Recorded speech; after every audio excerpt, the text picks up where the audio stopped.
లేదు తెలంగాణ అంటే చాలు ఈ టీవీలలో తీన్మార్ వార్తలు లాంటి భాష, పిచ్చి మాటలు, పిచ్చి వాగుడు, ఎట్లా అంటే అట్లా బూత్ మాటలు మాట్లాడడం, ఇది తెలంగాణ వాదం అనేటటువంటి భావన తెలంగాణ ప్రజలకు పోవాలి. అంటే ఈ వ్యూవర్షిప్లు పెంచుకోవడం కోసం జరిగినటువంటి ఒక చర్య కాస్త ఇది తెలంగాణ ఆంధ్ర ఉద్యమం లాగా మారడం ఏంటి? ఏదో ఒక 10 మంది ప్రెస్ క్లబ్లో పోయి కూర్చొని ఈ పవన్ కళ్యాణ్ తిడితే మేమంతా గొప్ప వాళ్ళం అయిపోతామని పొందరు. లేదా నాగేశ్వర్ కూడా ఎవరైనా అనొచ్చు, నేను కాదనట్లేదు. ఎన్టీఆర్ ఒకనాడు నక్సలైట్లు దేశభక్తులు అన్నాడు. ఆ తర్వాత 84 వరకు ఒక మన తెలుగు రాష్ట్రాల్లో ఏ పోలీసు కూడా నాకు తెలిసినంత వరకు, అంటే ఇది బాగా గణాంకాలు సర్వే చేస్తే చెప్పవచ్చు, కానీ నాకున్న నాలెడ్జ్ ప్రకారంగా ఏ పోలీస్ అధికారి కూడా ఆనాడు నక్సల్స్ పీపుల్స్ వార్ చేతిలో చచ్చిపోలేదు. ఎప్పుడైతే ఎన్టీఆర్ నక్సలైట్ దేశభక్తులు అన్నాడో సుమారు 50 మంది పోలీసులు వాళ్ళ ప్రాణాలు పోగొట్టుకోవాల్సి వచ్చింది మాట దగ్గర. కేసీఆర్ ఏమన్నాడు అంటే నక్సలైట్ల ఎజెండానే మా ఎజెండా అని అన్నాడు. వాడు ఇప్పుడు ఎమ్మెల్యే అయిపోయాడు అనుకోండి, ముందు బూతులు తిడతాడు, గల్లీ లీడర్ అవుతాడు. ఆ గల్లీ లీడర్ కాస్త తొండ ముదిరి ఊసరివిల్ అయినట్టుగా తర్వాత కాలంలో వాడు మహానుభావుడు అయిపోతాడు, ఎమ్మెల్యే అవుతాడు, మంత్రి అవుతాడు.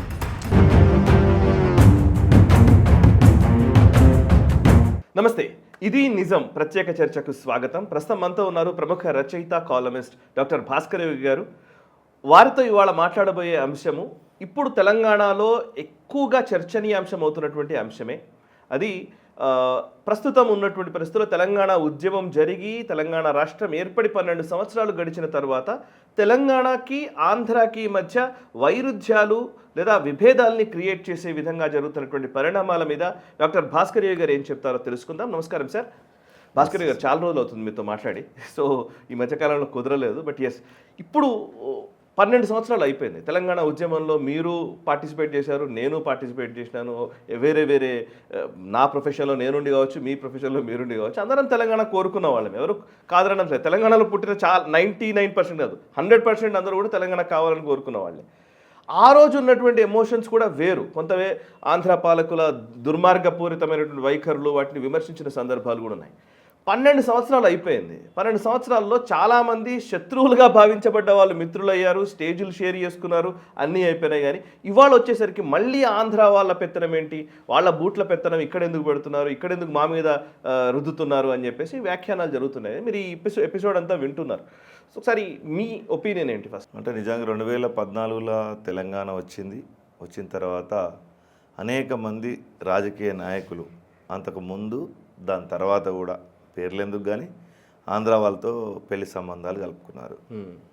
అనేక మంది ఆంధ్రాకు సంబంధించిన కార్పొరేట్ పెట్టుబడిదారులు మొదలుకొని సాధారణంగా రియల్ ఎస్టేట్ చేసుకునే వాళ్ళ వరకు తెలంగాణలో వాళ్ళు వ్యాపారాలు చేసుకున్నారు ఈ 10-12 ఏళ్లలో.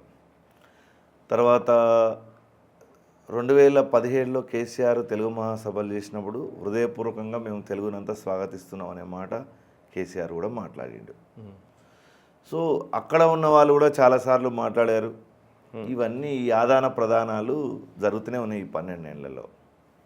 కానీ ఇప్పుడు మళ్ళీ కొత్తగా ఈ వాదము, ఈ ఆలోచనలు ఎందుకు వస్తున్నాయి అంటే, ఒక 2-3 రోజుల క్రితం దేవ్జీ అనే ఒక మాజీ నక్సలైట్, అంటే బహుశా అదే ఎక్స్ సర్వీస్ మెన్ పోస్ట్ లాగా మాజీ అని ఉంటుందో లేదో నాకు తెలియదు, కానీ ఈ మధ్య పేపర్ వాళ్ళు వాడుతున్నారు. మాజీ నక్సలైట్, ఆయనకు సెంటర్ కార్యదర్శిగా పనిచేశాడు. ఆయన ఈ మధ్యలో లాసెట్కి సంబంధించిన దాంట్లో ఆయనకు అడ్మిషన్ కోసం రాసిన పరీక్షలో ఆయన ఏదో పాస్ అయ్యాడు, క్వాలిఫై అయ్యాడు. దాన్ని తెలుగు పేపర్లు అంతా చాలా గొప్పగా ప్రచారం చేసినాయి. తర్వాత ఆయన హాస్పిటల్ అయ్యాడు. వెంటనే అక్కడికి కవిత వెళ్ళింది. తర్వాత నిన్ననో మొన్ననో మేడిపల్లి సత్యం అని చొప్పదండి ఎమ్మెల్యే పోయి వచ్చి ఒక అరగంట పేపర్లో చదివిన వార్తలు చెప్తూ ఉన్నా. అంటే రాజకీయ విషయాలు ఆత్మీయంగా పలకరించుకొని అరగంట సేపు ఉద్యమ సంబంధమైనటువంటి విషయాలు చర్చించారు అని వచ్చినాయి పేపర్లో. అంటే ఆయన ఈ ఆయుధం పనికిరాదు, ఇది ఫెయిల్ అయిపోయింది, ఈ 60 ఏళ్లలో ఇది నడవట్లేదు సరిగ్గా అని అన్నీ వదిలేసినటువంటి ఆయన దగ్గరికి వెళ్ళి ఇప్పుడు రాజకీయంగా ఉండేవాడు, రోజు యాక్టివ్ ఉండేవాళ్ళు వెళ్ళి ఆయన దగ్గర పాఠాలు వింటున్నారు. అంటే ఇది మీకు ఒక శాంపిల్ చెప్తున్నా. రాజకీయ అధికారం కోసం మనుషులు ఎంత దూరమైనా పోతారు అనడానికి ఇది ఒక ఉదాహరణ. వరవరరావు గేట్లు బద్దలు కొట్టి ఉమ్మడి ఆంధ్రప్రదేశ్లో ఆయన అరెస్ట్ చేసినాడు. కేసీఆర్ ఇంతెత్తు దుంకాడు ఆ రోజు. మళ్ళీ అదే కేసీఆర్ అధికారంలోకి వచ్చిన తర్వాత కోదండరామన్ తలుపుల కొట్టి ఇంట్లో తీసుకుపోయి వేసిండ్రు. అంటే ఇవి ఏమైతే అంటే రాజకీయంగా నేను కేసీఆర్ గురించి ఒక్కరి గురించి చెప్పట్లేదు. ఎన్టీఆర్ ఒకనాడు నక్సలైట్లు దేశభక్తులు అన్నాడు.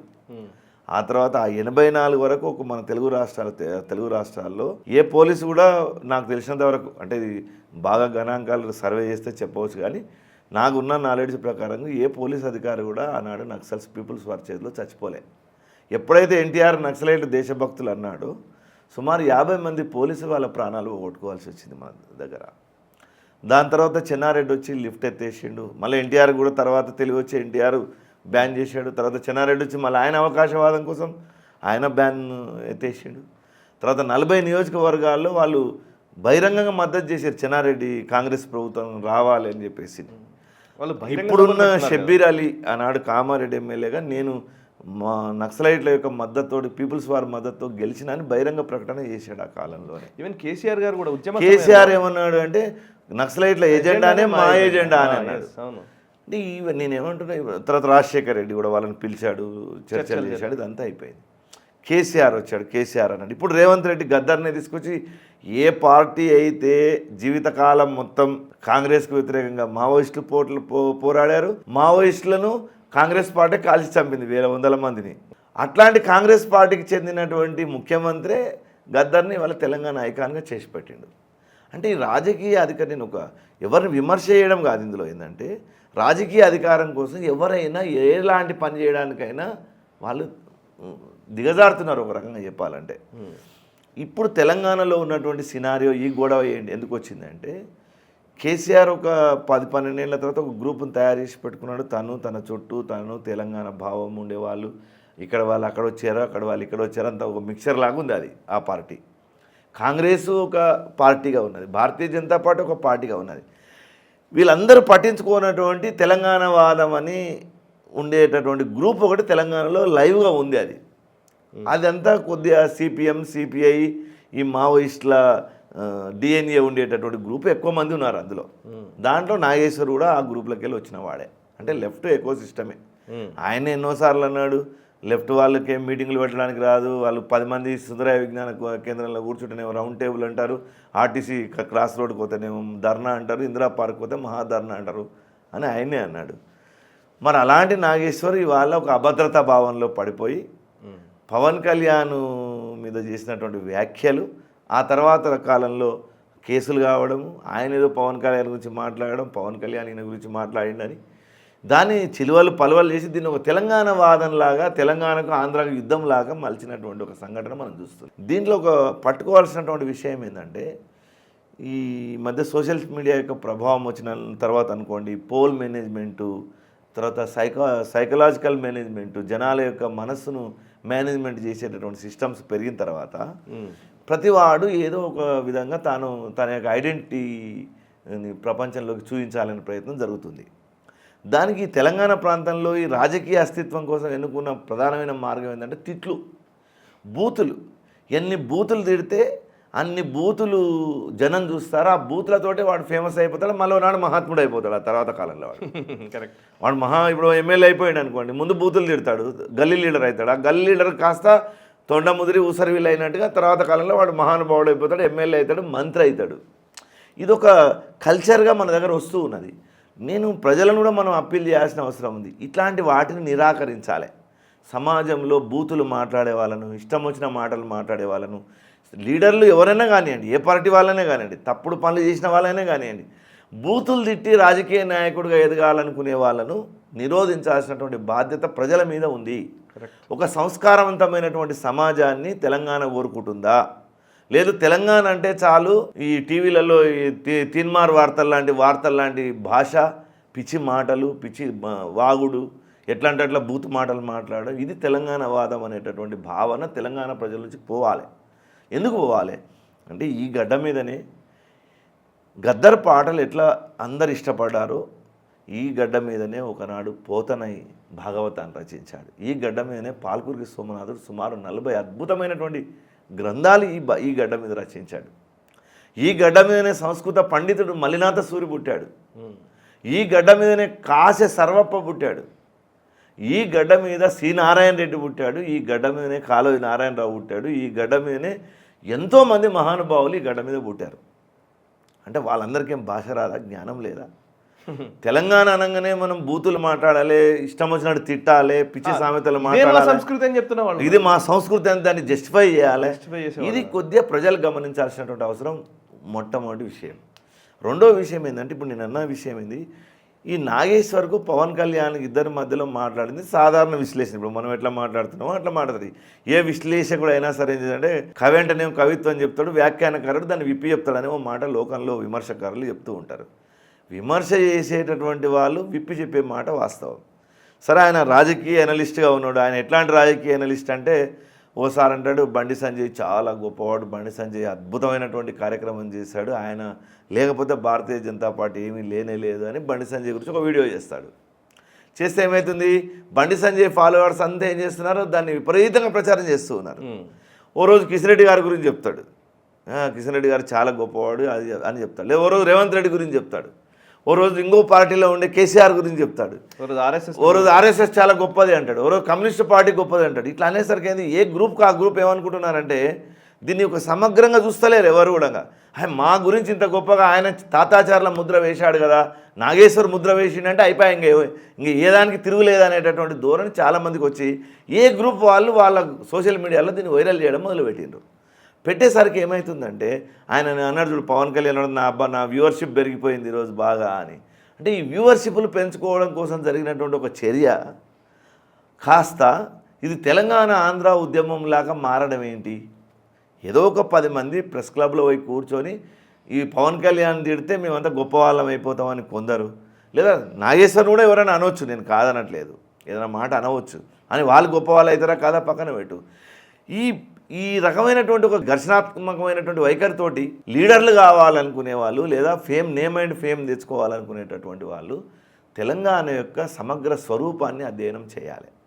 ఈ తెలంగాణకు ఉన్నటువంటి భాష, తెలంగాణకు ఉన్న వ్యక్తిత్వము, తెలంగాణకు ఉండేటటువంటి మనకు ఇక్కడ చదువు తక్కువ అనుకోండి, అమాయకత్వం ఉండొచ్చు, రాజకీయంగా పలుకుబడి లేకపోవచ్చు. తెలంగాణలో 2014 నుంచి పోవరకు జరిగిన ప్రతి ఎలక్షన్లో తెలంగాణ ఇచ్చినటువంటి తీర్పు అద్భుతమైన తీర్పు అది.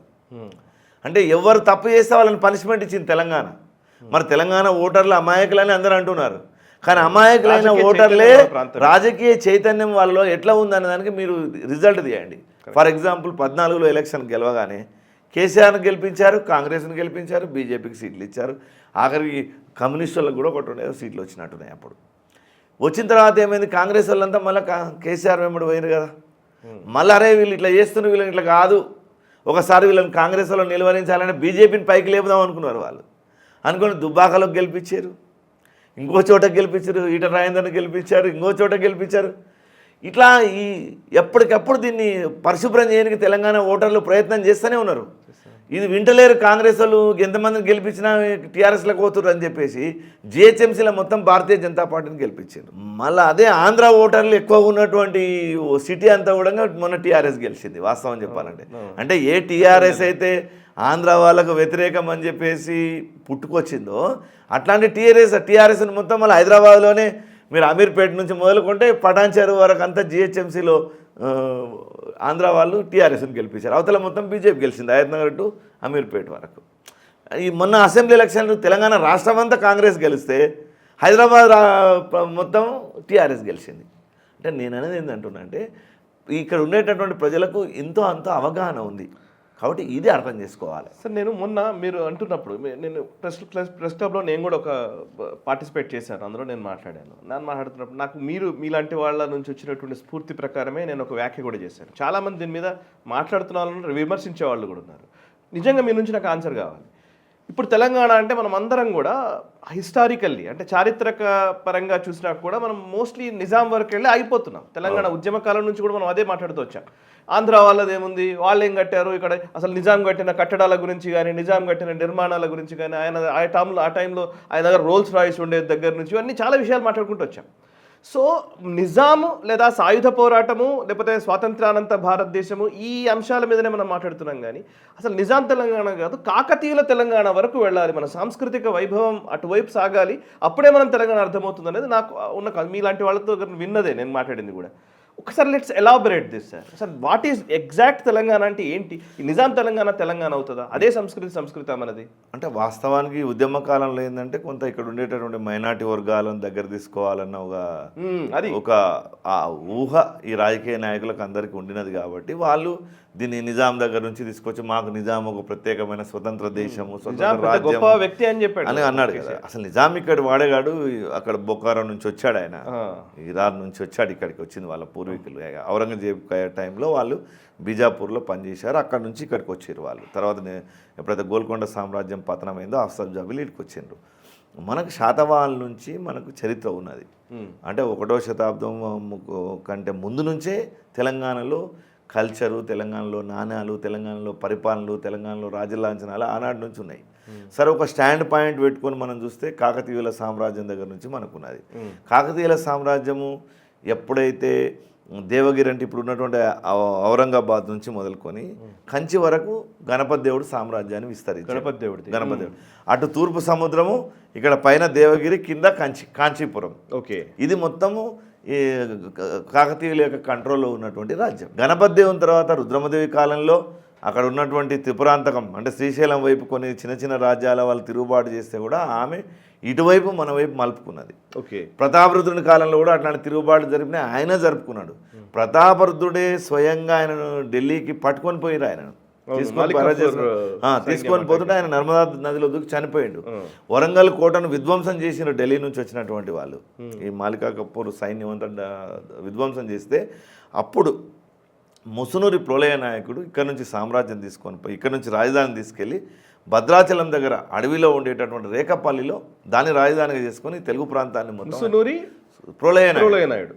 ప్రళయనాయుడి పేరు మీద ఇప్పుడు పోలవరం ప్రాజెక్టు ఆయన విలస తామ్ర శాసనం వేసి అందులో ఈ ప్రతాపరుద్రుడు అనేటటువంటి బాణుడు ఈ సూర్యుడు అస్తమించిన తర్వాత ఈ ప్రాంతం మొత్తం అంధకారం అయిపోయింది, ఇక్కడ మాన ప్రాణాలకు విలువ లేకుండా అయిపోయింది, ఇక్కడ స్త్రీల యొక్క మాన ప్రాణాలకు విలువ లేకుండా అయిపోయింది, ఇక్కడ దేవాలయాలకు గౌరవం లేకుండా పోయింది అని ఆయన ఆ విలస తామ్ర శాసనంలో చాలా విస్తృతమైన శాసనం వేశాడు ఆయన. ఓకే, ప్రతాపరుద్రుని కాలంలో చిన్న చిన్న గణరాజ్యాలుగా ఉన్నటువంటి 77 మంది నాయంకర రాజులందరినీ ఒకటి చేసి హిందూ సామ్రాజ్య భావనకు పునాది వేసినటువంటి వాడు ప్రళయ నాయకుడు.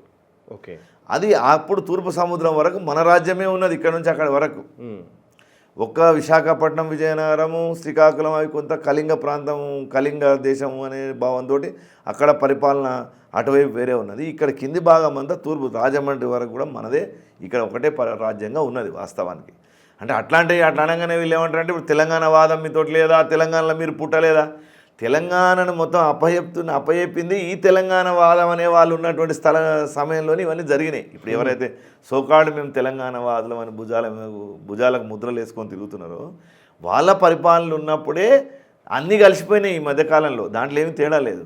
మనం మాట్లాడుతున్నది ఒరిజినల్ చరిత్ర, ఇది ఒరిజినల్ చరిత్ర. గణపతి దేవుడు, ప్రతాపరుద్రుడు, తర్వాత ప్రళయ నాయకుడు, ముసునూరి కాపాయ నాయకుడు, ఆ తర్వాతనే హిందూ సామ్రాజ్య భవన్ అద్దంకిలా, కొండవీళ్ళలో, ఆ తర్వాత విజయనగర సామ్రాజ్యం, ఇదంతా కూడా ఇక్కడ నుంచి ప్రారంభమైన తెలంగాణనే మొత్తం ఇక్కడ స్ఫూర్తి ఇచ్చింది దక్షిణ దేశానికి మొత్తం. ఓ రకం ఈ బేస్ కంత పునాది ఇచ్చినటువంటిదే ప్రళయ నాయకుడి యొక్క హిందూ సామ్రాజ్య భావన. ఆనాటి నుంచి 1323 కంటే ముందు నుంచి మనకు చరిత్ర ఉంది ఇక్కడ. కానీ వీళ్ళు ఏం చేసారు, కట్ ఆఫ్ డేట్ పెట్టుకురు, ఆసఫ్ జాయిల నుంచే మాట్లాడాలి అంతే, అది వీలైతే లాస్ట్ మహబూబ్ అలీ ఖాన్ దగ్గర నుంచే మాట్లాడాలి అనేది ఒక కట్ ఆఫ్ డేట్ పెట్టుకొని మాట్లాడుతున్నారు. మీర్ ఉస్మాన్ అలీ ఖాన్ మీర్ ఉస్మాన్ అలీ ఖాన్ నుంచి అంతకంటే ఉన్నటువంటి మహబూబ్ అలీ ఖాన్ నుంచి మాట్లాడాలని మాత్రం నిర్ణయం జరిగింది వాళ్ళకు.